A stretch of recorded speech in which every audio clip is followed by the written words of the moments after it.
समुद्र के एक कोने में, जहाँ चांदनी रात में लहरें मोती सी चमकती थीं, वहीं जन्मी थी एक छोटी सी मादा शार्क। नाम था उसका शार्की। वह बाकी शौकों से छोटी थी, पर उसकी आंखों में कुछ अलग चमक थी।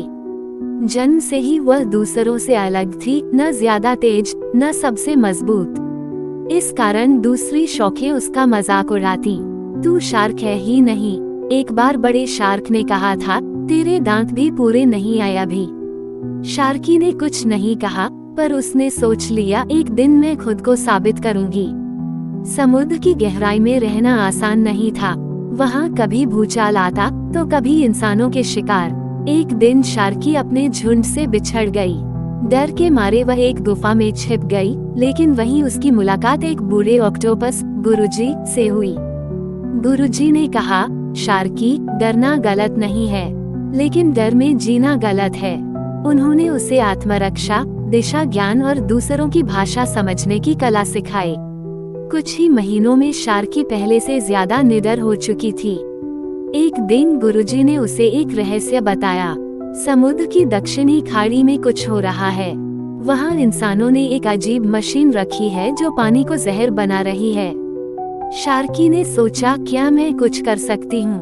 गुरुजी बोले, कर सकती है। तू अब वही नन्ही शार्क नहीं रही। शार्की ने एक योजना बनाई। उसने समुद्र के कई जीवों को एकत्र किया, कछुए, डॉल्फिन, मछलियाँ और यहाँ तक कि कुछ डरावने मुरेना ईल्स भी। शार्की और उसकी सेना इंसानों की मशीन तक पहुँची, लेकिन मशीन की रक्षा एक बड़ी इलेक्ट्रिक बाड़ कर रही थी। डॉल्फिनों ने उसे भटकाने की कोशिश की, कछुओं ने पत्थर फेंके और शार्की ने अपने तेज दांतों से बाड़ के तार काट डाले। एक जोर का धमाका हुआ, मशीन टूट गई और जहरीला पानी बहना बंद हो गया। समुद्र में शांति लौट आई, पर शार्की घायल हो गई। शार्की को समुद्र के सबसे पवित्र स्थान नीली गुफा में लाया गया। वहाँ के बुजुर्ग व्हेल ने कहा, आज से तू सिर्फ शार्की नहीं, तू है समुद्र सुरक्षिका। अब शार्की को कोई छोटा या कमजोर नहीं कहता था। वो सबकी प्रेरणा थी, एक ऐसी शार्क जो अकेली थी पर अजेय थी। शार्की ने समुद्र की पहली शांति परिषद बनाई, जहां सभी जीवों को मत देने का अधिकार मिला। उसने ये भी तय किया कि कोई भी जीव अब अकेला नहीं रहेगा। एक दिन एक नन्ही मछली ने उससे पूछा, क्या मैं भी कुछ बड़ा कर सकती हूँ?